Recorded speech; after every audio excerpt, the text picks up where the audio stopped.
আমার হাতে এখন যেটা দেখতে পাচ্ছেন এটা হচ্ছে পেছনের চাকা ব্রেক শো।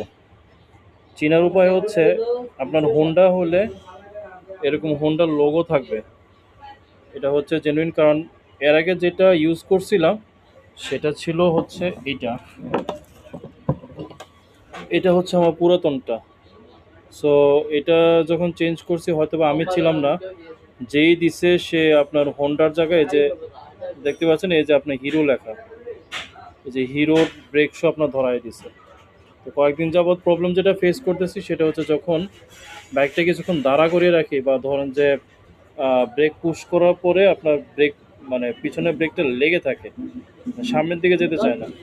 পরে এখন যখন খুললাম দেখলাম যে এই অবস্থা। সো যখনই পিছনে ব্রেক শো চেঞ্জ করবেন, চেঞ্জ করার সময় একটু দেখে নেবেন যে আপনাকে হিরোটা দিচ্ছে নাকি আপনি যে বাইকটা চালাচ্ছেন ওইটা দিচ্ছে।